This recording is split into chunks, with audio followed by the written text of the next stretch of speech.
Hello students, कैसे हैं आप सब लोग। आई होप मैंने चैप्टर 1 क्लास 12 बिजनेस स्टडीज में जो मैनेजमेंट है उसका पार्ट 1 करा दिया था। उसके अंदर क्लास मैंने आपको मैनेजमेंट के बारे में बताया, उसकी क्लास नेचर फीचर के बारे में बात की, उसके इंपॉर्टेंस की बात की, और इवन मैनेजमेंट के 3 ऑब्जेक्टिव ऑर्गेनाइजेशनल, सोशल और पर्सनल ऑब्जेक्टिव को अच्छे से समझ लिया। आज हम पढ़ेंगे इसका सेकंड पार्ट और देन थर्ड पार्ट में हम इस चैप्टर को पूरा खत्म कर देंगे।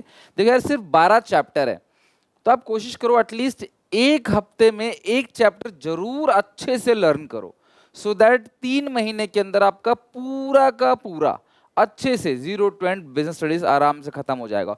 और हफ्ते भर में एक चैप्टर याद करना बहुत सिंपल है। इसके नोट्स मैंने आप लोगों को दे दिया टेलीग्राम पे, लिंक डिस्क्रिप्शन में है। Even class SPCC mobile application के अंदर भी आपको मिल जाएगा फ्री स्टडी मैट के अंदर। राइट, पार्ट 2 शुरू करते हैं। नेचर ऑफ मैनेजमेंट, यहां से भी एक क्वेश्चन आने का चांस है। हम लोग मैनेजमेंट को कंपेयर करेंगे साइंस से, मैनेजमेंट को कंपेयर करेंगे आर्ट से, मैनेजमेंट को कंपेयर करेंगे प्रोफेशन से। साइंस के फीचर्स को देखेंगे और मैनेजमेंट के फीचर्स को देखेंगे कि साइंस के कितने फीचर मैनेजमेंट से मैच खाता है, आर्ट के कितने फीचर मैनेजमेंट से मैच खाता है, और प्रोफेशन के कितने फीचर्स मैनेजमेंट से मैच खाते हैं। जिसको बोलते हैं क्लास नेचर ऑफ मैनेजमेंट। तो मैनेजमेंट क्या है, आर्ट है, साइंस है या प्रोफेशन है, इसको हम लोग स्टडी करते हैं एक एक करके। सबसे पहला मैनेजमेंट एज अ साइंस। देखो, अगर हम साइंस की बात करें, साइंस की डेफिनेशन क्या है? Science can be defined as a systematic body of language. देखो ये चीज समझना, इसका मतलब क्या होता है।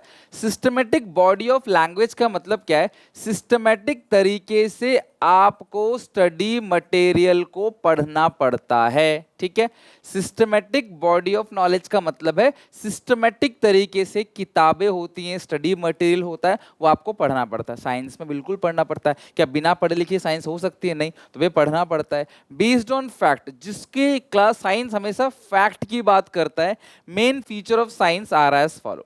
साइंस फैक्ट की बात करेगा, science cause and effect relationship की बात करता है। ध्यान रखना, कॉज एंड इफेक्ट, कोई चीज क्यों हो रही है और उसका होने से उसका इफेक्ट क्या होगा, हमेशा साइंस उसकी बात करेगा। साइंस पुरानी चीजों को, भूत प्रेत को, भगवान जी को नहीं मानता। साइंस बात करता है लॉजिकल फैक्ट्स के ऊपर और सिस्टमेटिक बॉडी ऑफ नॉलेज, ये एक डेफिनेशन है। अब यह है साइंस के फीचर्स जो देखेंगे कि ये मैनेजमेंट में पाए जाते हैं या नहीं पाए जाते। सबसे पहला फीचर है systematic body of knowledge.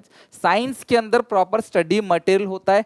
Yes, management के अंदर भी प्रॉपर स्टडी मटेरियल होता है। In science systematic study material is available which is used to acquire the knowledge of science. The same feature is also present in management. Management में भी proper study material होता है जिसको पढ़ के आप मैनेजमेंट करना सीखते हो। लोगों को कैसे मैनेज करना है, कैसे उनसे काम निकलवाना है, ये आप सीखते हो किताबें पढ़ के। और आप पढ़ी तो रहे, सब आपकी किताब का ही तो पार्ट है। Second, based on repeated experiment. Scientific principle जितने भी बनाए जाते हैं वो क्लास रिपीटेड एक्सपेरिमेंट्स है, मल्टीपल एक्सपेरिमेंट करके वो प्रिंसिपल्स बनाए जाते हैं। मैनेजमेंट की जो प्रिंसिपल है वो भी क्लास मल्टीपल टाइम एक्सपेरिमेंट करके बनाए जाते हैं। ह्यूमन बिहेवियर के ऊपर क्लास रिसर्च की जाती है तब जाके, तो ये फीचर भी साइंस का मैनेजमेंट में है। ठीक है, यानी मैनेजमेंट के साइंस में है बोल लो। तो ये दोनों फीचर जो साइंस के हैं वो दोनों फीचर क्लास मैनेजमेंट के अंदर भी है। अब आप बोलोगे सर मैनेजमेंट में कैसे एक्सपेरिमेंट किया जाता है, तो सेकेंड चैप्टर जो प्रिंसिपल ऑफ मैनेजमेंट है उसके अंदर आप पढ़ोगे, बहुत सारे लोगों को इकट्ठा बिठाया जाता है, उनसे एक काम करवाया जाता है और एक एवरेज टाइम निकाल के डिसाइड किया जाता है ये काम इतनी देर में होगा। लाइक एक शू बनाना है, जूते बनाने, सबको लाइन में बिठा दिया और सब जूते बना रहे हैं। किसी ने 2 घंटे में, किसी ने 1 घंटे में, किसी ने 3 घंटे में, और सबका एवरेज निकाल के डिसाइड कर दिया ये स्टैंडर्ड टाइम है और आपको जूते अगली बार इतनी देर में बनाना है। ठीक है, तो रिपीट एक्सपेरिमेंट वहां भी होता है। यूनिवर्सल वैलिडिटी, सुनो, साइंस की जो प्रिंसिपल्स हैं उनकी यूनिवर्सल वैलिडिटी होती है। प्रिंसिपल एक बार बन गया, जीवन भर क्लास वो वैलिड रहेगा। It means once the principle is develop, जितने भी प्रिंसिपल्स आपने पढ़े हैं, जितने भी लॉ आपने पढ़े हैं साइंस के अंदर, वो मैंने भी पढ़े हैं क्लास, वो नेक्स्ट जनरेशन भी पढ़ेगी और हमसे पिछले जनरेशन ने भी पढ़ रखा है, वो बदलता नहीं है कभी। It means one the principle is developed, it is applicable forever. But management principles are not universal. Management की जो प्रिंसिपल है वो अलग अलग सिचुएशन पे, अलग अलग लोगों पे, अलग अलग जगह पे डिपेंड करता है। तो यूनिवर्सल वैलिडिटी साइंटिफिक प्रिंसिपल्स के तो हैं, लेकिन मैनेजमेंट प्रिंसिपल्स के यूनिवर्सल वैलिडिटी नहीं है। समय बदलेगा, लोग बदलेंगे, लोगों की डिमांड बदलेगी, तौर तरीका बदलेगा, लोगों को मैनेज करने का तरीका बदलेगा, तो वो सेम नहीं होगा कि आप जैसे आज मैनेज करते हो, जैसे आपके दादाजी ने आपके पिताजी को मैनेज किया पढ़ाने लिखाने में, उस हिसाब से क्लास आपको मैनेज नहीं किया सकता। जनरेशन अलग है ना, और आगे की जनरेशन और अलग होगी, उनको अलग तरीके से उन बच्चों को मैनेज किया जाएगा। तो ये 3 फीचर साइंस के हैं, लेकिन जिसमें से 2 फीचर मैनेजमेंट में है क्लास, ये यूनिवर्सल वैलिडिटी वाला फीचर मैनेजमेंट में नहीं। तो मैनेजमेंट को इन एग्जैक्ट साइंस बोला जाता है, प्योर साइंस नहीं है, इन एग्जैक्ट साइंस है। ठीक है, अगला है class management as an art. Art की बात करें तो आर्ट क्या है? आर्ट में भी किताबें होती हैं, राग धुन की किताबें होती हैं, सिस्टमैटिक बॉडी ऑफ नॉलेज। लेकिन आर्ट में क्या चाहिए क्लास? क्रिएटिविटी और प्रैक्टिस टू गेट परफेक्शन।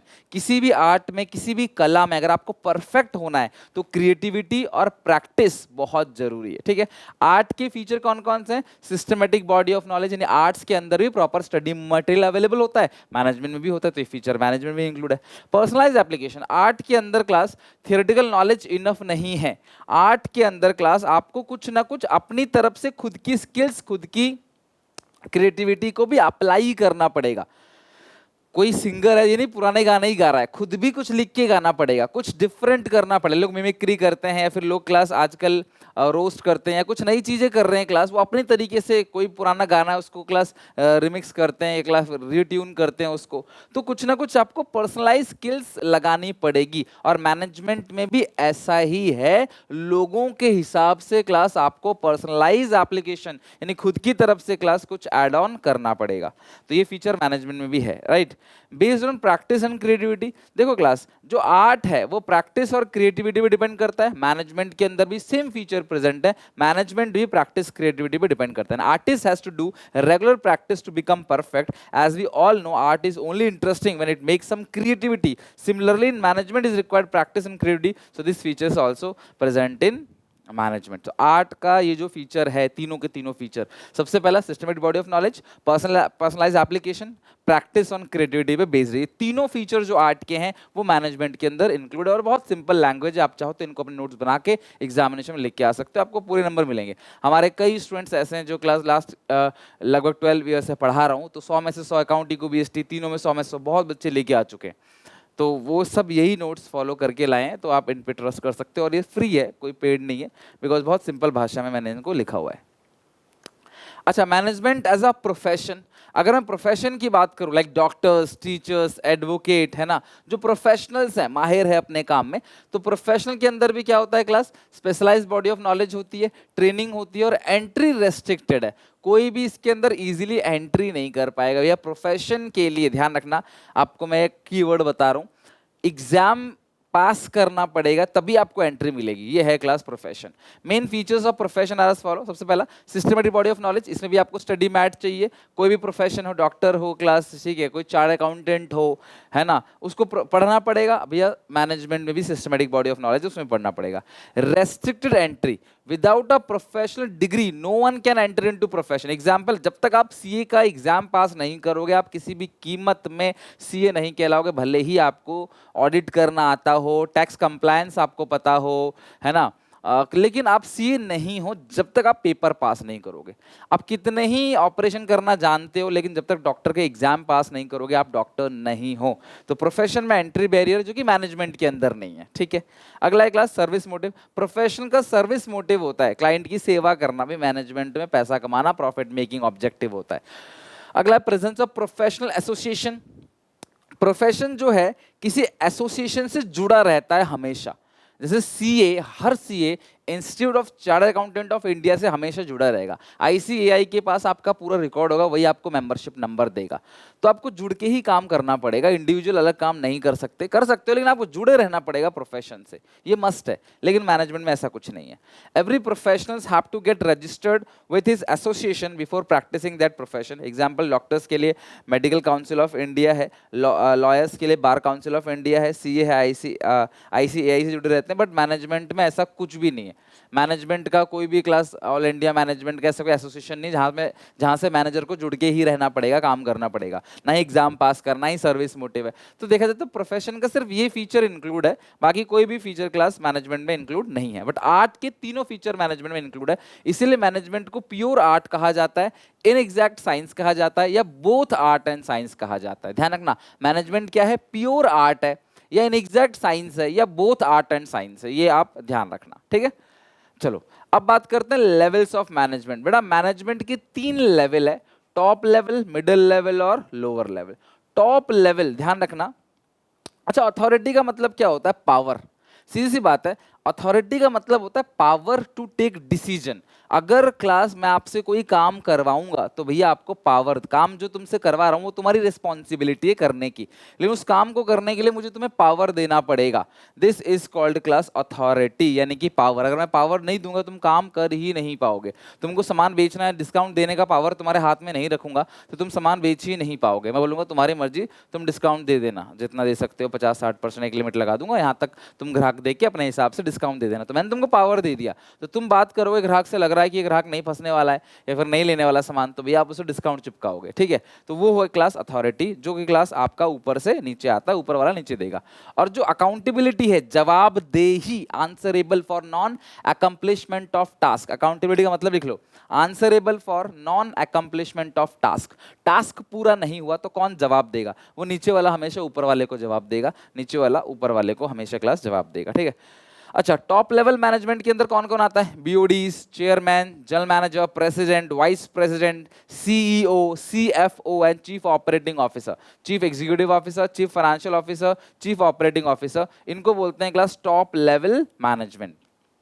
ये आगे class middle level management, purchase manager, sales manager, marketing manager, executive officer, plant superintendent, divisional head, department head, these all are class middle level management. इसके बाद supervisory level के अंदर supervisor, supervisor से ही manager की शुरुआत होती है। ध्यान रखना क्लास, ये बात लिख लो कहीं पे।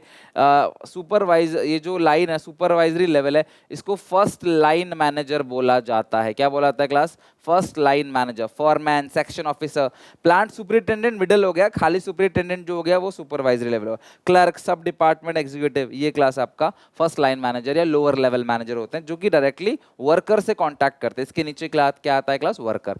टॉप, मिडिल और लोअर लेवल। अब हम तीनों के काम को जानते हैं। थोड़ा सा ना ये चीज ऐसी है, जो खुद सोचो ना, जो टॉप पे है, टॉप पे जो बंदा बैठा हुआ है उसके काम क्या क्या होंगे? सबसे पहला है class, top level management decide करेगा कंपनी का गोल क्या होगा, कंपनी का टारगेट क्या होगा, कंपनी का मेन गोल क्या होगा। पॉलिसी बनाने का काम टॉप लेवल मैनेजमेंट का है, प्लानिंग करने का काम टॉप लेवल मैनेजमेंट का है, सारे रिसोर्सेज को अरेंज करने का काम, पैसे जुगाड़ करने का काम टॉप लेवल मैनेजमेंट का है, सरकार से कनेक्शन बनाए रखना टॉप लेवल मैनेजमेंट, कंपनी के क्लास नाम तो खराब नहीं हो रहा वो चीज चेक करने का काम किसका है? Top level. कंपनी चल पा रही कि नहीं चल पा रही, सर्वाइव कर पा रही कि नहीं कर पा रही, टॉप लेवल मैनेजमेंट का काम है। जो टॉप के नीचे मिडिल लेवल है उनको क्लास अथॉरिटी देना, रिस्पॉन्सिबिलिटी देना क्लास, ठीक है, ये सब काम टॉप लेवल मैनेजमेंट का है। मिडिल लेवल की एक्टिविटीज पे नजर रखने का काम भी किसका है? क्लास टॉप लेवल मैनेजमेंट का। खुद सोचो ना, जो टॉप पे बैठा है वो क्या क्या करेगा? तो कंपनी का गोल डिसाइड करेगा, प्लान पॉलिसी बनाएगा, टॉप लेवल अरेंज करेगा रिसोर्सेस को, raw material, finance, fix assets, सबको अरेंज करेगा। Top level management is responsible for welfare and survival of the organisation. यही लाइन क्लास एग्जामिनेशन में पूछा गया था। डैश लेवल ऑफ मैनेजमेंट या managers are responsible for survival of organisation और welfare of organisation. तो उसका आंसर क्या है class? Top level management. Top level management connect with the government, सरकार से, आउटसाइड वर्ल्ड से कनेक्ट करता है, और टॉप लेवल मैनेजमेंट एक्टिविटीज को देखता है जो कि मिडिल लेवल मैनेजमेंट कर रहे हैं उनकी एक्टिविटी पे नजर भी रखता है। ठीक है, सीधी सी बात है यार। अगर देखा जाए यहाँ पे, ये जो मिडिल लेवल है इनकी एक्टिविटी पर नजर टॉप वाले, लोअर वाले की एक्टिविटी पर नजर कौन रखेगा? मिडिल वाले। इनसे शिकायतें ऊपर जाएंगी, इनसे शिकायतें ऊपर जाएंगी, ऑर्डर ऊपर से यहाँ आएगा, यहाँ से यहाँ आएगा, तो ये चलता रहता है क्लास इस तरीके से। नेक्स्ट है middle level management. Top level ने जो प्लान पॉलिसी बनाई है, ऊपर से जो संदेश आया है, प्लान आया है, पॉलिसी आया है, उसको हम नीचे लेवल पे लेके जाएंगे। ये काम है मिडिल लेवल मैनेजमेंट का, टॉप लेवल की प्लान पॉलिसी को नीचे लेवल पे लेके जाना। Middle level management involve in recruitment of employ, employees की भर्ती करना, एम्प्लॉयज को रिक्रूट करने का काम किसका होता है? मिडिल लेवल का। मोटिवेट करना एम्प्लॉय को ताकि अपनी बेस्ट एबिलिटी से परफॉर्म करें, कोऑपरेट करना डिपार्टमेंट से फॉर स्मूथ वर्किंग ऑफ, ध्यान रखना, middle level management cooperate with other department for smooth functioning of an organization. हर डिपार्टमेंट के बीच में क्लास, हर डिपार्टमेंट से कोऑर्डिनेट करना। ठीक है, इसको क्या बोलते हैं? Middle level. हर डिपार्टमेंट का हेड, बेसिकली जो डिपार्टमेंट हेड होते हैं ना, purchase department head, sales department head, वो सब आता है मिडिल लेवल के अंदर। अच्छा, लोअर लेवल में क्या आते हैं? लोअर लेवल क्या करते हैं? वर्कर की समस्याओं को मिडिल लेवल तक लेके जाते हैं। सीधी सी बात है, वर्कर से जुड़े होते हैं लोअर लेवल मैनेजर्स जो होते हैं, तो वर्कर्स की जो भी प्रॉब्लम है उनको ऊपर तक लेके जाते हैं। मिडिल लेवल की चीजों को क्लास नीचे लेवल तक लेके जाते हैं, वर्कर्स तक, नीचे से ऊपर और ऊपर से नीचे, वर्कर से कनेक्ट रहते हैं ये। Maintaining good healthy working condition, worker के लिए हेल्दी वर्किंग कंडीशन मेंटेन करना। Helps to middle level management in recruitment process. अब देखो होता क्या है कि जब भर्ती करनी होती है ना, तो कई बार मिडिल लेवल मैनेजमेंट जो है वो रिक्रूटमेंट करते हैं, तो वो लोअर वाले से पूछ लेते हैं, भाई तुम्हारा नजर में कोई अच्छा वर्कर है जिसका हम प्रमोशन करें, या फिर तुम किसी को ऐसे जानते हो जिसको हम लोग यहाँ रख सकते हैं इस पोजीशन पे। तो जो लोअर लेवल मैनेजर्स है ना, वो हेल्प करते हैं रिक्रूटमेंट में मिडिल लेवल की। ये क्लास रिस्पॉन्सिबल है most boosting morale of employ, employees के मोरल को बूस्ट अप करना। इवन ये एक एक्चुअल वर्कफोर्स से कनेक्ट करते हैं क्लास, और उनको इंस्ट्रक्शन पास करते हैं जो मिडिल लेवल से मिला हुआ है। यानी कि मिडिल लेवल से जो भी इंस्ट्रक्शंस क्लास मिले हुए हैं वो नीचे लेवल पे पास करना वर्कर्स तक, और वर्कर की समस्याओं को ऊपर तक लेके जाना, इनके लिए हेल्दी वर्किंग कंडीशन बनाए रखना, इनके मोरल को बूस्ट अप करना, रिक्रूटमेंट में हेल्प करना मिडिल लेवल मैनेजमेंट की। बस 4-5 फंक्शन याद रखोगे ना, बहुत इंपॉर्टेंट। और रट्टा मारने वाली बात नहीं, खुद इमेजिन करो ना यार, ऊपर वाले बंदे क्या करते होंगे, बीच वाले क्या करते होंगे, और नीचे वाले। यहां तक तो मैनेजरल लेवल है, इसके नीचे आते हैं वर्कर, 10-12-15 हज़ार सैलरी वाले जो होते हैं वो वर्कर, ठीक है। खैर सैलरी से तो फिक्स नहीं कर सकते, बट हाँ मैनेजरल लेवल नहीं है ये, मैनेजरल लेवल नहीं है। इसके बाद आते हैं क्लास वर्कफोर्स। तो ये हो गया क्लास तीनों के तीनों लेवल ऑफ मैनेजमेंट। आपको क्वेश्चन इनडायरेक्टली पूछेगा कि ये किस कंपनी के बीओडीज हैं, आपके ग्रैंडफादर फादर इस कंपनी में बीओडीज थे, तो बताओ क्या काम करते होंगे। तो बीओडी मतलब टॉप लेवल के फंक्शन लिख देना, एनी 4-3 जितने मांगेगा, जितने नंबर का होगा उतने पॉइंट्स आप लिख दोगे, राइट। चलो अभी के लिए क्लास बस इतना ही बहुत है। आज आप इतना अच्छे से लर्न करो। अगर आप, मैं 3 पार्ट में चैप्टर खत्म कर रहा हूँ, हफ्ते में 7 दिन होते हैं, ऑल्टरनेट डेज पे भी लर्न करोगे ना, आराम से लर्न हो जाएगा। इसके एमसीक्यू भी कराऊंगा, केस स्टडी भी लेके आऊंगा, एवरीथिंग सब कुछ मैं A to Z करा दूंगा आपको क्लास एग्जामिनेशन तक, कुछ नहीं छूटेगा। 1 शॉट रिवीजन हो चाहे कुछ भी हो, A to Z सब करा दूंगा। सो डोंट वरी, ऐसे ही पढ़ते रहो, मेहनत करते रहो, अच्छे से सारा कुछ कवर हो जाएगा। वीडियो अच्छी लगे लाइक करना, शेयर करना अपने दोस्तों में। मिलते हैं क्लास कल, 3rd पार्ट खत्म करेंगे, चैप्टर को पूरी तरीके से एंड करेंगे, ज़्यादा कुछ बचा नहीं है, आराम से खत्म कर देंगे, ठीक है। चलो टेक केयर, बाय बाय।